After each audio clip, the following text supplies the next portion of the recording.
This is Subhash Chandra Bose speaking to Indians in East Asia.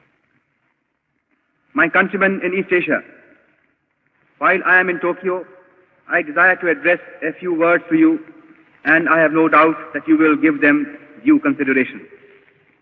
In the first place, I desire to thank you most heartily for the warm and enthusiastic welcome that you have given me on the occasion of my public appearance in East Asia, and for the assurance that you have given me of your wholehearted support to our efforts to liberate our dear motherland.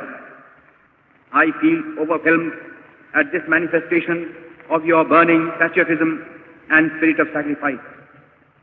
I have received numerous telegraphic and postal messages from you direct, while other messages I have read in the press. And all these messages have given me great joy and satisfaction. You know that I am always an optimist. Nevertheless, I must say that the response that I have received has exceeded my fondest expectations. I can only say in reply that I feel proud of you. Since the outbreak of the war in Europe and in East Asia, I have been saying repeatedly that we, the Indian people, could not have wished or even dreamt of a better combination of circumstances for helping us to achieve our liberty.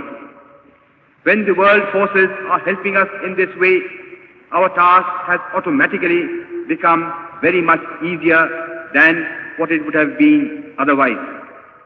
This fact should further strengthen our self-confidence and optimism and hearten us considerably in the fight that lies ahead of us. I am overjoyed to see that you have already realized that the responsibility of winning freedom does not rest merely on the shoulders of our countrymen at home. It is but natural that they should bear the brunt of the burden, and they have been doing so already. But at the same time, every Indian, no matter where he may be living at the present time, has a duty towards his country, and he must contribute his due share towards the final victory. I am convinced that India cannot hope to be free until all Indians living abroad perform their duty in this momentous world crisis.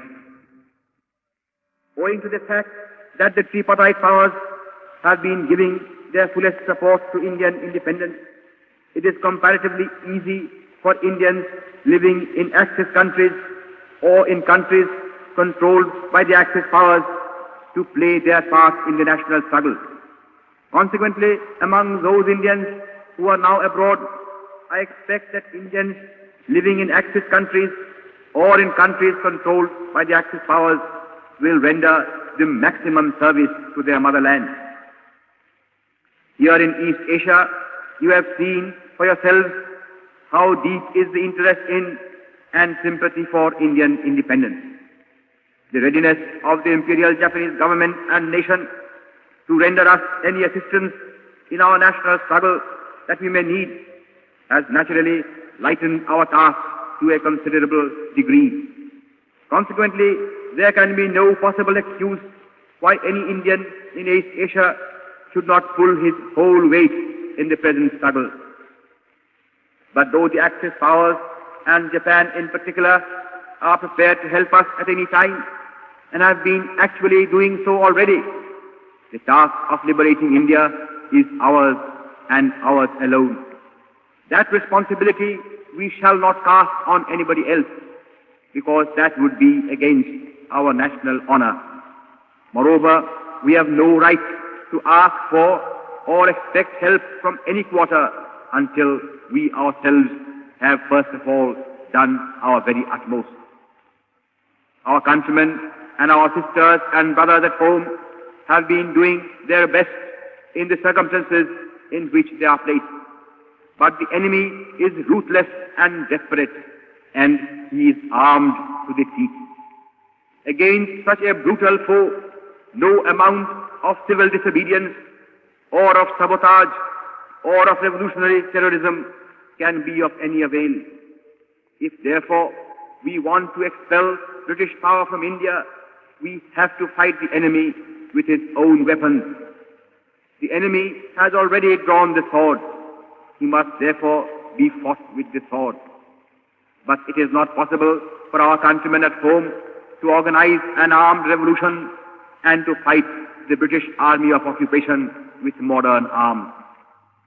This is a task which must therefore devolve on Indians living abroad, and particularly on Indians living in East Asia.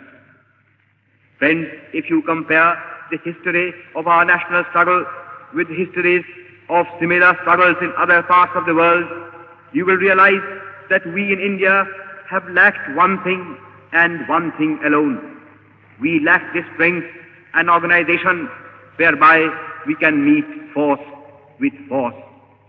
It is our task here in East Asia to supply this one want and thereby eliminate once for all the only drawback that we have in our national struggle. I therefore desire that all able-bodied Indians living in East Asia should volunteer to fight with me for the liberation of our motherland. This is our supreme task and duty, before which no other type of service counts for much. All those countrymen of mine who are prepared to fight for the liberation of India will please get into touch with me at once, either direct or through their local organizations.